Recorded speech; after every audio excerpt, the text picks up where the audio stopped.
नमस्कार, जय हिंद, जय भारत। एक अच्छी कहानी, एक ऐसी कहानी जो हमें शिक्षा देती है कि हमें बिना सोचे समझे कोई कार्य नहीं करना चाहिए। इसके लिए मैं आज आपके समक्ष प्रस्तुत कर रहा हूँ काफल की कहानी। काफल एक फल होता है। एक गांव में एक विधवा औरत और उसकी 6-7 साल की बेटी रहते थे। किसी प्रकार गरीबी में वे दोनों अपना गुजर बसर करते थे। एक बार माँ सुबह सवेरे घास के लिए गई और घास के साथ काफल के फल भी तोड़ के लाई। बेटी ने काफल देखे तो बड़ी खुश हुई। माँ ने कहा, मैं खेत में काम करने जा रही हूँ, दिन में जब लौटूंगी तब काफल खाएंगे। और माँ ने काफल टोकरी में रख दिए। बेटी दिन भर काफल खाने का इंतजार करती रही। बार बार टोकरी के ऊपर रखे कपड़े को उठाकर देखती और काफल के खट्टे मीठे रसीले स्वाद की कल्पना करती। लेकिन उस आज्ञाकारी बच्ची ने एक भी काफल उठाकर नहीं चखा। जब माँ आएगी तब खाएंगे, यह सोचकर फिर वह कपड़े से उस टोकरी को ढक देती।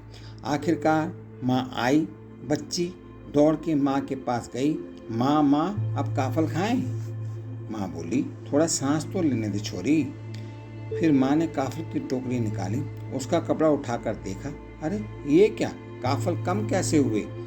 तूने खाए क्या?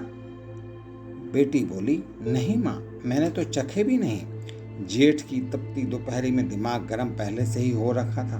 भूख और तड़के उठकर लगातार काम करने की थकान थी। माँ को बच्ची के झूठ बोलने से गुस्सा आ गया। माँ ने जोर से एक झापड़ बच्ची के सर पे दे मारा। बच्ची उस अप्रत्याशित वार से तड़प के नीचे गिर गई और बोली, मैंने नहीं चखे माँ। कहते हुए उसके प्राण पखेरु उड़ गए। अब माँ का क्षणिक आवेग उतरा तो उसे होश आया। वह बच्ची को गोद में लेकर प्रलाप करने लगी।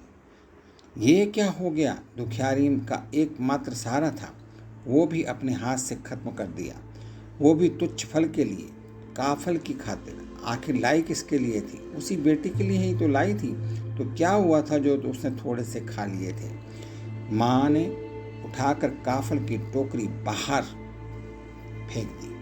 रात भर वह रोती बिलखती रही। वास्तव में क्या होता है, जेठ की गर्म हवा से काफल कुम्हला जाता है। थोड़ा सा रस कम हो जाता है और कुम्हलाकर थोड़ा साइज में छोटा हो जाता है, कम हो जाता है। रात भर बाहर ठंडी व नम हवा में पड़े रहने से वह सुबह फिर से खिल गए और टोकरी पूरी हो गई। अब माँ के समझ में आया और रोती पीटती वह भी मर गई। कहते हैं कि वे दोनों मर के पक्षी बन गए और जब काफल पकते हैं तो एक पक्षी बड़े करुण भाव से गाता है, काफल पाको मैं नहीं चाखो, काफल पाको मैं नहीं चाखो। अर्थात काफल पके हैं पर मैंने नहीं चखे हैं।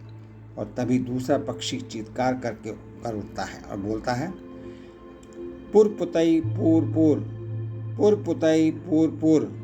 पूरे हैं बेटी, पूरे हैं।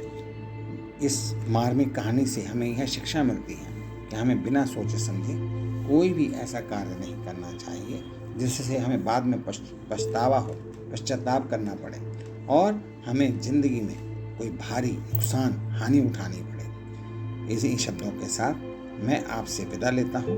यदि आपको यह रचना अच्छी लगी तो आप मेरे इस चैनल को सब्सक्राइब कीजिए। आपका बहुत बहुत धन्यवाद। नमस्कार, जय हिंद, जय भारत।